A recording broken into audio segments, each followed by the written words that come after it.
Hello, my fellow nerds. This is Dr. Dino here to give you a bit of background on a scientific concept. Today's subject, how old is it? Well, first I should probably specify what it is in this context. Say you're out in the world and you stumble across a piece of shell sticking out of the rock, maybe a bit of pottery, or even a dinosaur skeleton. How can you tell how old it is? Well, let's find out. First of all, there will always be a minimum age to how old something can be, the present. But how about the maximum? For that, we need to look into the past. See, learning about the past can be done using many different methods, some of them easier than others. For the most simple method, we can simply explore historical records. Though some sources are conflicting, the oldest written records appear to be about 5,000 years old. However, since people do write fictional stories, these records require verification by modern archaeology. And then, the question becomes, is there anything older than about 5,000 years? Well, believe it or not, the answer is a resounding yes. Our next marker of age comes from a place you may not expect. Varves. I should probably explain what those are. See, over the course of a year, most shallow water bodies will deposit different shades of sediment. During the summer, the water will likely see a lot of growth from algae and plant matter, leading to dark, organic-rich sediments. Then in the winter, most of these life forms die off, causing the sediment that forms to be lighter in color. These are usually seen as a solid dark band and a solid light band. These dark and light bands are called varves, and together they represent 1 year of time. Therefore, if you have a sequence of light and dark varves, you can simply count the bands of one color to get the approximate age of the whole set. Furthermore, we know these are seasonal by analyzing pollen grains and other things within each varve. As an example, if you have a sample where all of the dark bands have a specific kind of pollen not found in the light sections, it's almost certainly a seasonal formation. We can even see these forming today in many bodies of water around the world, confirming with every passing year that this is a solid way to count time. With that in mind, so long as a water body remains undisturbed and doesn't dry up, it should give a good record of how old the lake itself is, right? These varves will just keep stacking on top of each other, being squished down by successive layers. Well, here we have a paper detailing a sequence of varves and Lake Swegetz. This lake shows a continuous sequence of varves, going all the way from the present to 52.8 thousand years in the past. Intriguingly, the record appears to go even beyond this, but those layers are mostly squished by all the layers above them, so the oldest ones have become very hard to distinguish. Keep in mind, though, this is just a modern varve sequence. It's far from the only one on Earth. See, many exist within the rock record, many of them born from similar situations. As an example, we have the Green River Formation in the United States. This series of rock layers has to be extremely old, yet it still has those annual varves, which add up to a total age of over 5 million years, possibly up to 8. Now, keep in mind, this formation is overlain by other rock layers, so it can't have started 5 million years ago. It has to be even older. In order to go back that far, then, we have to introduce another age-dating method, radiometric dating. Okay, for a bit of background here. All, or at least most of the known matter in the universe consists of atoms. Atoms are particles so minute, it takes more than 1 million to stretch across a human hair. But, even though they're so tiny, there are many, many distinct types of atoms, also called elements. The simplest atom of all is hydrogen. This atom is composed of 2 smaller particles, a large positively charged proton and a tiny negatively charged electron. The electron orbits around the proton endlessly, occasionally jittering around. Other atoms follow the same pattern, all having at least 1 proton, and usually containing the same number of electrons. The proton count determines the atomic number and element of the atom. These numbers range from 1 to over 100, and you can see all known elements on the periodic table right here. Most atoms also incorporate another particle, the neutron. Neutrons have no charge, but weigh about as much as a proton. Two atoms with the same number of protons may have different numbers of neutrons. Each of these weights of atoms is called an isotope. Due to forces within the atom, some isotopes may be radioactive, meaning they're pretty unstable. This instability causes them to send out some of their particles every now and then. They can shoot out electrons, neutrons, and even protons. Any given radioactive isotope has a constant chance to shoot out a particle at any given second.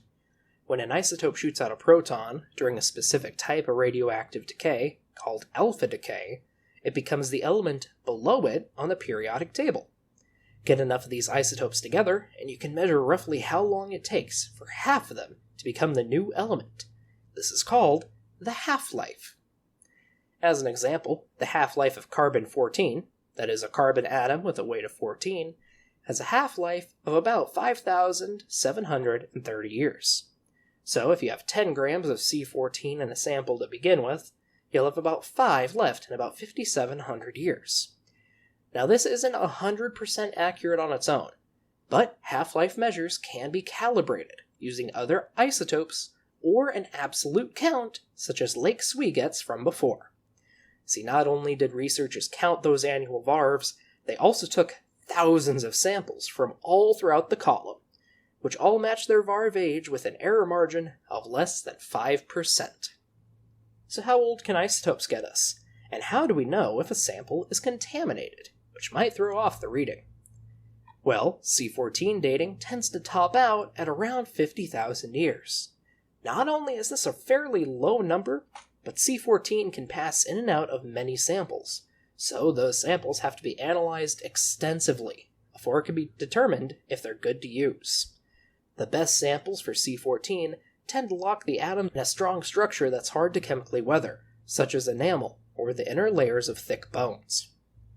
Another well-used dating method is uranium-lead dating. Now, this method can be used in a couple different settings, but the most common is dating zircons in volcanic rocks. I should probably explain what a zircon is. See, zircons are a mineral with a chemical formula of ZrSiO4, meaning that it's a type of mineral called a silicate, which happens to contain zirconium. Now, silicates include minerals like quartz or glass.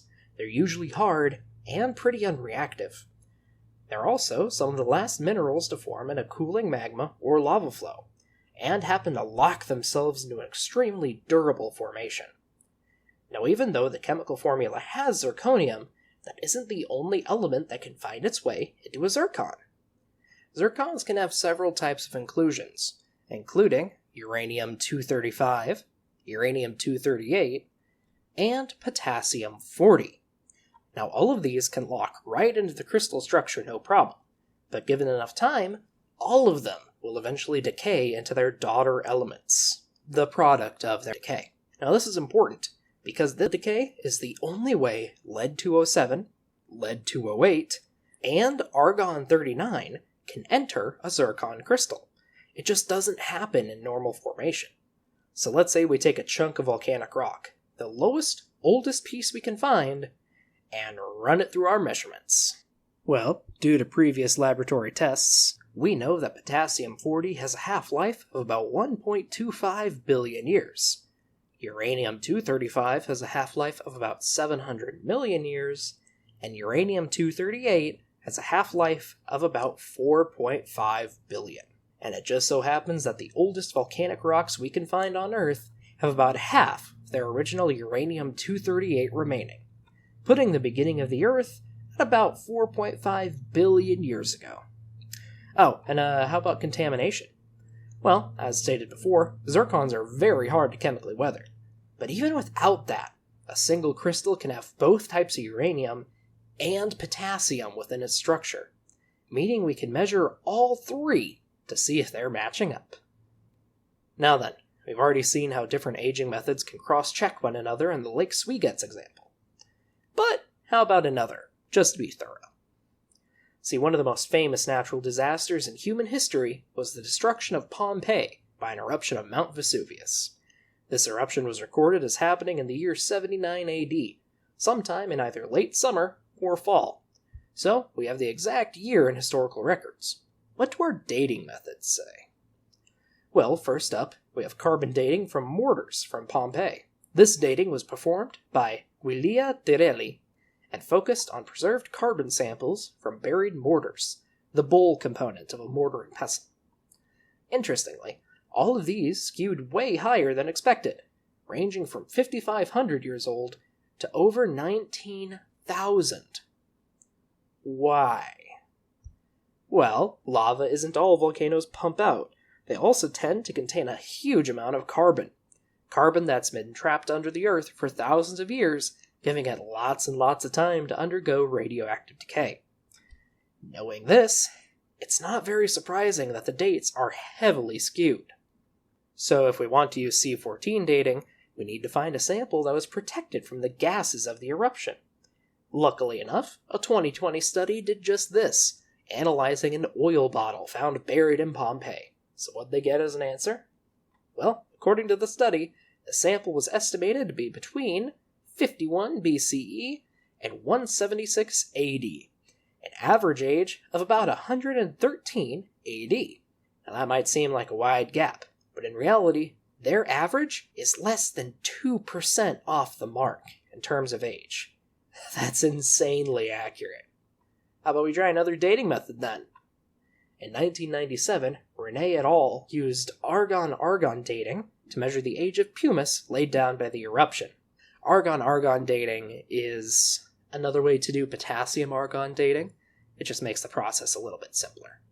Argon-argon dating measured the eruption to 95 AD. The margin of error was around 94 years, but this is still insanely accurate. That study was only off by 15 years.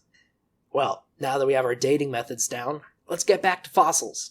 How do we tell how old a fossil on Earth is, knowing that at most it could be about 4.5 billion years in age?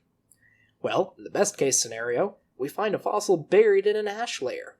Such is the case for a small Chinese dinosaur, Changmiania liaoningensis. I apologize to anyone who speaks Mandarin. 2 of these animals were found perfectly preserved, most likely suffocated in their sleep by volcanic gases. As described by Yang et al., these were found in ash beds in the Lujiatun Formation, which was precisely dated using argon-argon to 123.2 plus or minus a million years old. Unfortunately, though, we can't always get this lucky. Most animals just don't happen to die in volcanic eruptions, so we have to use other clues to determine their age. Keeping to absolute dates, it's common for many formations to span dozens, if not hundreds or thousands of square miles. You might be curious now, what's a formation? Well, you see, a formation is a collection of rock that is very easy to distinguish. Sometimes you can do it by sight, because they have a very specific pattern of colors, but more often than not, you have to get up close and analyze it just to be sure. And honestly, that's the much safer method to do. Any given formation is going to form in a very specific set of circumstances. Any formation can be split up into smaller sections called members. You can sort of think of formations like a book. If a book corresponds to a whole formation, then the members are chapters within the book, each one containing clues as to the history of the area. Anyways, these formations can spread over a wide area, and sometimes they'll encounter things like volcanic eruptions, which we can date absolutely. In an example, this lower eruption puts a maximum age of 30 million years on the formation, and this upper one puts a minimum age of 23 million years. This means it took about 7 million years for this formation to form. Zircons within the sedimentary rock confirm this, showing a smooth gradient from top to bottom. Zircon dating can also be done in some sedimentary rocks you see. While zircons are not easy to break down, that's not always true for the volcanic rock around them. So these crystals can be washed away whole, and buried in sand or mud, and they still contain the uranium and potassium, and the clock keeps ticking for those isotopes. So let's say we have a chunk of sandstone, and inside of it we find a few dozen zircons. Keep in mind that these zircons can only be grown in melted rock, meaning that a crystal of zircon will date to the last time its original rock was molten. As a side note, this means that it's easy to tell if a zircon has been partially melted down, as the inside and outside layers will give different ages, if it has been. Now then, if we separate out the zircons, we can go ahead and date them, using both isotopes of uranium and potassium. Then we just plot them on a graph. This axis here tells you the zircon, and this one tells you the age it dates to. Now at first, it might seem that the ages are all over the place, and they kinda are, but if you'll notice, the zircons never date below this line here. Now what does this tell us? That is the minimum age we can date this rock, at least using this method, the point at which this rock stopped getting deposited. Now let's keep doing this with rocks from all over the formation. Say we get a few thousand samples, and boom! This formation is at most 30 million years old at the bottom, and 23 million years old at the top. Now keep in mind, since we have the age of the formation at this location, we know how old it'll be if we find another outcrop. You may have heard of times such as the Cretaceous or Permian. These range from 145 to 66, and 299 to 252 million years respectively. So if we find a fossil in a known Cretaceous or Permian formation, we can already have a rough idea of how old it might be. So then, how do we recognize formations and their members? Well, in short, one of the best ways to identify a formation is by the fossils and sedimentary structures found within. These will often form a sequence that is mirrored in most outcrops of a formation. As an example, let's envision a formation composed of a gray shale member, a yellow sandstone member, and a red soil member. The shale member often has fish scales and shark teeth preserved. The sandstone sometimes has wood in it, and almost always shows signs of wave activity. And the soil member has roots preserved, along with many, many carnivorous dinosaur teeth.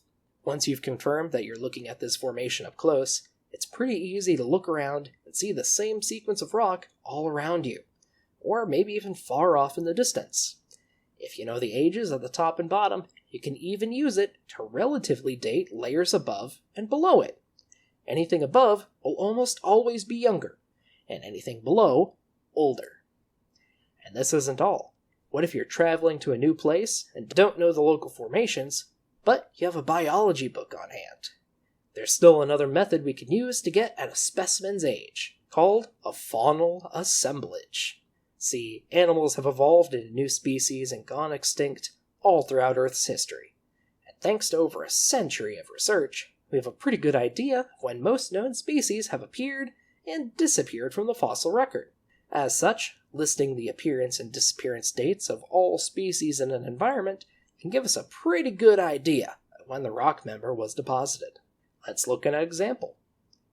This rock member has a bunch of different fossils, containing the remains of 6 dinosaur species, a tree species, 2 flower species, a frog species, 2 turtle species, 3 crocodile species, and 10 fish species. Now let's show when they all appeared in the fossil record, and when they disappeared. Since they're all present in this one member, it has to have been deposited during this specific span of time. Now do keep in mind, doing this is always subject to change. We're finding new fossils all the time. Or maybe we find out that these 2 dinosaur species are actually one. But due to the sheer number of species you can utilize in an analysis like this, at most, that little window might shift a tiny bit, particularly if it contains a species that only exists during a tiny window of time. Now then, I think it's about time we wrap this up. In this video, we've covered various methods of determining the age of a fossil specimen. Do keep in mind that these are only a few methods out of dozens, if not hundreds, and they all corroborate one another. So if you have a dozen sources of evidence giving you a particular date, it's more than likely accurate, especially when all of them have their own methods of verification. Hopefully you now have a good grasp on how we know how old the Earth is, and how to find out how old your favorite dinosaur species are. As for my personal favorite dino, Deinonychus is known from the Cloverleaf and Antlers formations, the former of which has been dated to between 115 and 108 million years of age. It's often found in the same layers as Tenontosaurus, Sauropelta, Acrocanthosaurus, and Sauroposeidon. Feel free to share your favorite dino below, along with how old it is. I'll see you around.